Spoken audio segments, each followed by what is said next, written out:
Outro ponto importante que influenciou muito o pensamento do Max Weber foi a escola histórica alemã. Como o próprio nome já fala, né, essa escola, ela ocorreu principalmente na Alemanha, naquele contexto histórico que nós já falamos, que era o processo de unificação da Alemanha, dos 39 estados.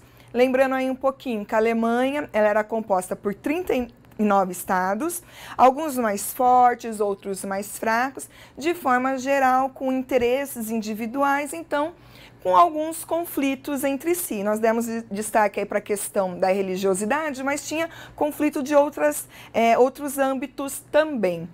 E, de forma geral também, a economia lá era enfraquecida e a população ela desejava essa unificação, porque ela acreditava que com essa unificação a Alemanha ficaria economicamente mais fortalecida e também ela caminharia rumo à democracia. Pensa aí que a Alemanha ela era imperial nesse momento.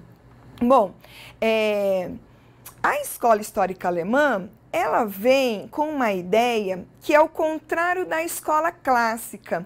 Por quê? Ela vem com a ideia de que é muito importante, é de extrema importância, a gente conhecer a história daquele país para entender quais são as condições que motivaram aquelas ações. Então, enquanto a escola clássica ela tinha uma tendência a ignorar a questão do fator histórico, a escola histórica alemã, ela valorizava, né? Ela até, inclusive, tinha um método chamado causalidade histórica, que falava justamente isso, né? Não vamos procurar essas leis universais aplicado a tudo e a todos. Não, é importante entender quais foram os acontecimentos históricos que proporcionaram, que propiciaram determinadas atitudes.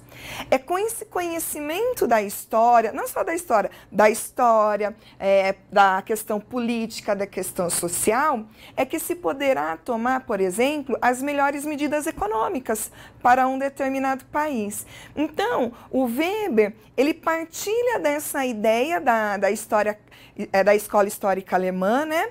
Ele vai ter essa questão de estudar historicamente muito grande.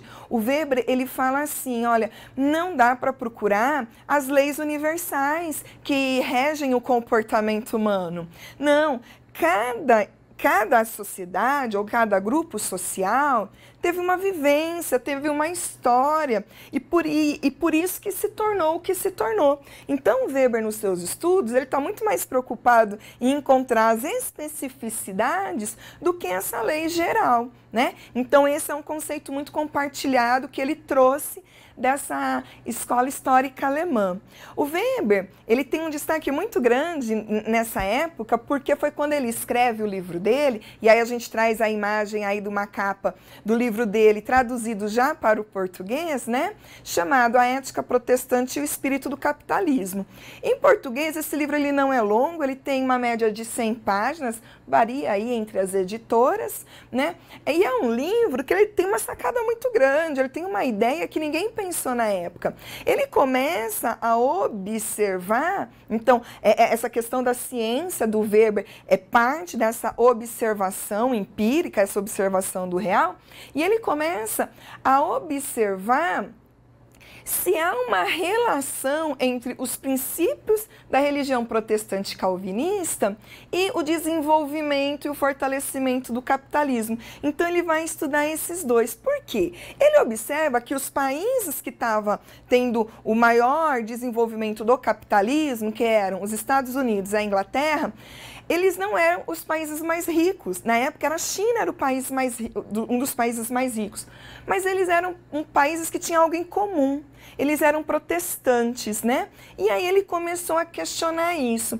E aí ele se propõe a responder essa pergunta se há ou não essa relação. Primeira coisa, para ele responder essa pergunta, ele vem trazer o conceito do que ele considera como capitalista, que é diferente de outros sociólogos, como, por exemplo, Karl Marx. Porque para o Weber, o capitalismo é uma ideia, é um jeito, é um processo que a gente tem de racionalização. de racionalizar as nossas atitudes, enfim, para obter o lucro. O lucro ou o acúmulo de capital seria o termo melhor. E ele percebe isso, diferenciando dos outros autores, porque os outros autores falam o seguinte: não, capitalismo é acúmulo de capital. E ele percebeu, observando as histórias dos países, que tem países que acumulam capital e que não eram capitalistas. Então ele viu que não era bem isso, que o capitalismo, para a definição dele, é algo muito mais comportamental. E aí a gente lembra de uma frase que quem quiser entender o que é capitalismo para o Weber, leia até o texto, de Benjamin Franklin, que ele fala: time is money, tempo é dinheiro. É essa ideia, não ficar ocioso, ficar sempre produtivo, a busca pelo lucro. Essa ideia que se tem agora de que a ociosidade proporciona a criatividade, estava fora nessa época. Não, a gente não pode ficar ocioso, tem que estar o tempo todo trabalhando, senão a gente se sente mal. Eu acredito aí que tem algumas pessoas que até se identificam aí com essa frase, né? De se sentir um pouco culpado em ficar aí à toa. E essa ideia que o Franklin traz é uma ideia da ética protestante calvinista, um dos princípios, né? Que fala que uma pessoa que não quer trabalhar, uma pessoa que se recusa a trabalhar, ela está predestinada ao inferno, porque é condenável essa atitude. Mas aí a gente pode até às vezes parar para pensar o seguinte: então é essa ideia que a gente tem de acumular o capital e acumular para chegar no final do ano e viajar e gastar com os prazeres mundanos? Não, nos princípios protestantes, o acúmulo de capital, ele vai ser ao longo da vida, não é com a meta de se viajar, de sair, não é com essa ideia. É a questão mesmo dessa identificação que a gente tem com o acumular o capital, né? O Franklin, no texto dele, voltando um pouquinho, ele fala assim: olha, nós devemos sempre pagar nossas dívidas. Por quê? Porque isso é moralmente correto? Porque isso é o certo a se fazer? Não, porque assim a gente vai ter mais crédito com quem nos empresta dinheiro ou com as instituições que nos prestam dinheiro, e tendo mais crédito eles vão nos emprestar mais dinheiro. E aí eu vou conseguir fazer mais capital, ter mais dinheiro. Então, toda essa ideia que o Weber identifica como sendo o espírito capitalista, é isso que é o capitalismo, é a racionalização das nossas ações, é o fazer tudo pensado para se obter o lucro, né? Essa busca incessante, que é o que ele define como capitalismo, está muito presente nos princípios da religião protestante calvinista.